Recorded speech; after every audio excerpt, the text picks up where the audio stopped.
Green Day, 1981. Why is she banging her head in 81 versus 72? What's the narrative of this possible rock opera storyline? And just you wait. Is 1981 even good? Watch this video to the very end for all these Green Day secrets.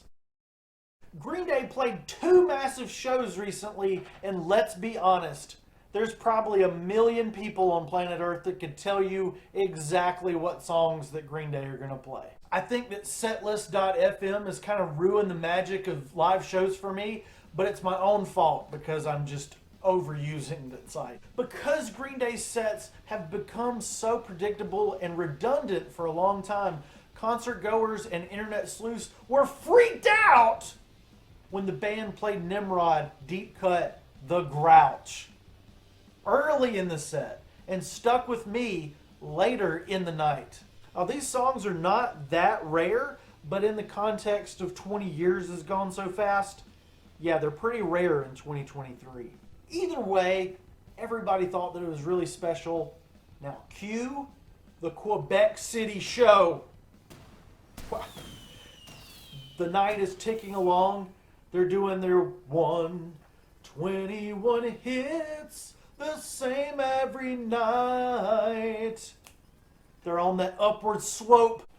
Upward slope is not a thing. They're on that upward slope out of the concert high with Minority, and they're slaying it.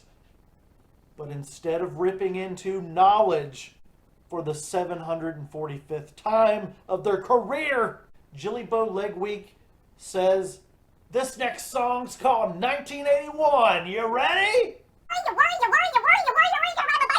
1981 actually makes more sense than 1972. What does anyone have to say about the year they were born? Because they don't remember it, right? You do remember being 9 years old, though, especially if a new thing called MTV is transforming the world around you and how you consume your favorite thing in the world, rock and roll.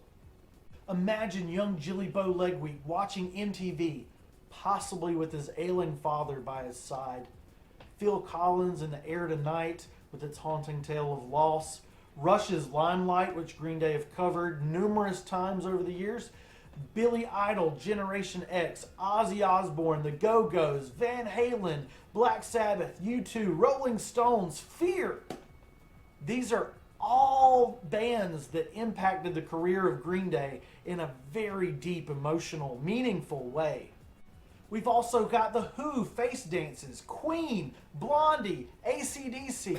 The 70s rocked hard for sure, but the 80s was the stuff that young Jilly Bo was immersed in, either by choice or natural circumstance. That is why 1981 is 2,000 light years better than 1972. And Billy's dad was there. Green Day lyrics are a rascally bunch and difficult to decipher at times. And if their 14th full-length LP is going to be a rock opera in the style of American Idiot or 21st Century Breakdown, what is happening in the narrative in this song?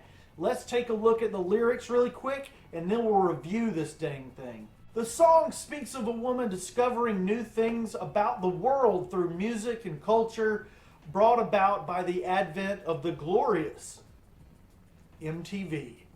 The chorus is one big chant of her banging her head like 1981 over and over and ad infinitum.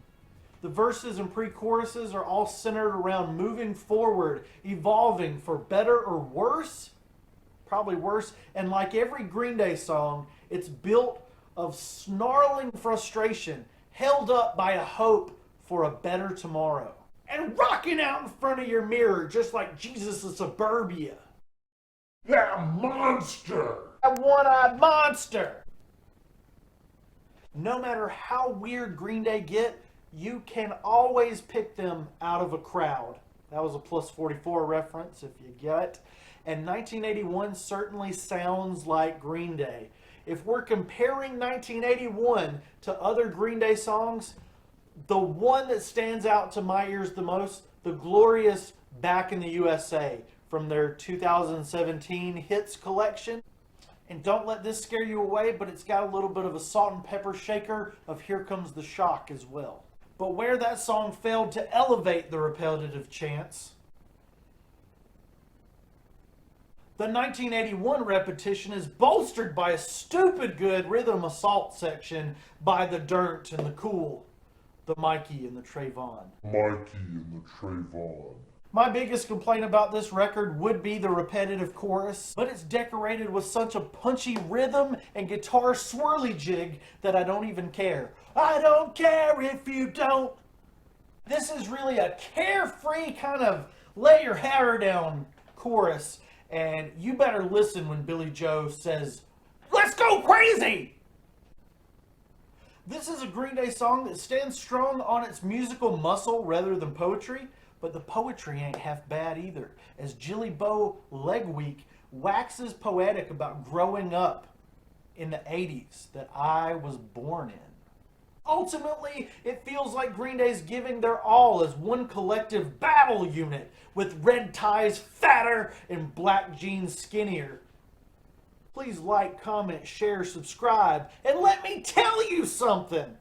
4.6 out of 5.